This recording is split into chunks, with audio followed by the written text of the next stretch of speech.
Olá! Hoje a gente vai mergulhar num sentimento bem profundo, um que, olha, talvez seja universal até demais: o tempo perdido. Sabe, é aquela dor que fica ali incomodando, a ferida de um relacionamento que se desgastou, uma mágoa que se arrasta, um silêncio que só fica mais e mais profundo. É um sentimento que, de certa forma, nos une. E essa dor, ela fica especialmente forte quando se trata da distância de alguém que a gente ama de verdade. Um filho, um pai, uma amizade, o orgulho, o medo, a própria dor, tudo isso vai construindo muros que parecem impossíveis de derrubar. Mas aí vem a pergunta que não quer calar. E se o tempo que a gente tem para consertar as coisas for muito menor do que a gente imagina? E se estivermos adiando algo que, na verdade, não pode esperar? Para a gente explorar essa urgência, vamos buscar uma história muito antiga, lá do livro de 2 Samuel. É a história de um rei e do seu filho, e ela tem uma chave, uma pista, para a gente entender o tempo, a perda e também a restauração. Vamos lá? A nossa história foca no rei Davi e no seu filho Absalão. E se prepare, porque é um dos dramas familiares mais intensos que já foram registrados. No centro de tudo isso está a dor de um pai. A escritura diz que o coração de Davi se consumia de saudade do filho que estava exilado. Mas mesmo assim, ele não fazia nada. Por quê?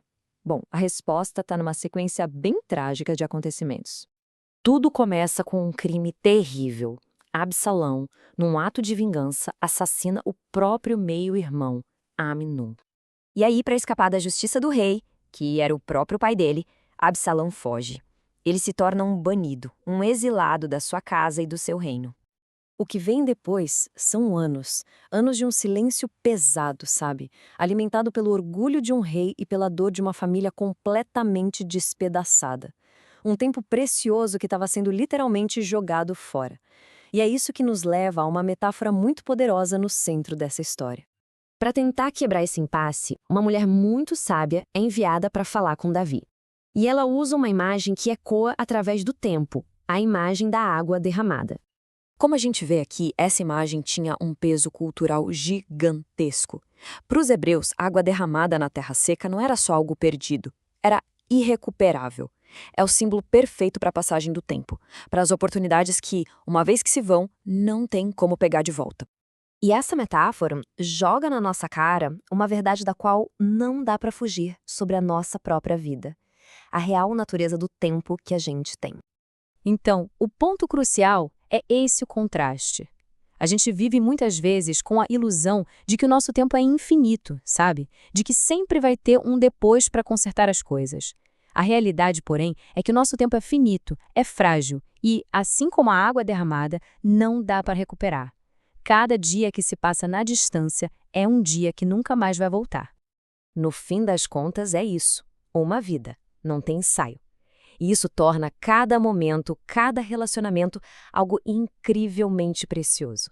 Mas, olha, a história não termina na perda. Pelo contrário, ela apresenta uma contranarrativa muito poderosa. Aquela mesma mulher sábia que fala sobre a água derramada, ela também revela uma verdade profunda sobre a natureza de Deus. Ele não sente alegria com a perda. E como esses pontos mostram, essa ideia de restauração é super consistente em toda a escritura. Não é um pensamento isolado, não. A gente vê isso na imagem do pai que corre para receber o filho, do pastor que busca a ovelha perdida sem cansar, do Deus que diz com todas as letras que não tem prazer na perda, mas sim na vida. A natureza divina é, na sua essência, reconciliadora.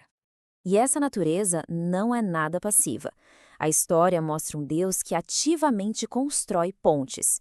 Ele é como um arquiteto que projeta caminhos para a paz.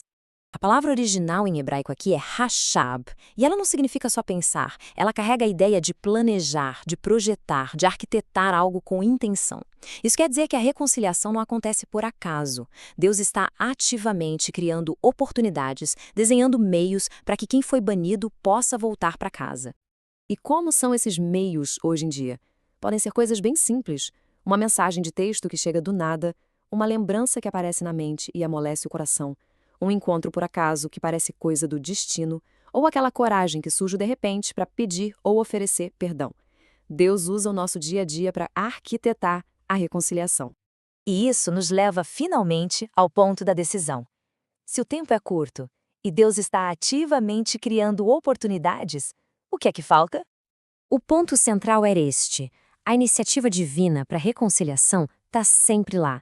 As pontes estão sendo projetadas, mas atravessar essa ponte, essa resposta depende de cada um.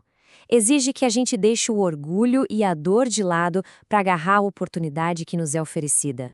E assim, a gente termina com a mesma pergunta do começo, mas agora ela tem um peso diferente. Se a vida é frágil como água derramada, se o amor é precioso e se o próprio universo se inclina para a reconciliação, por que continuar desperdiçando o tempo que não volta mais? A resposta e a ação está com cada um de nós.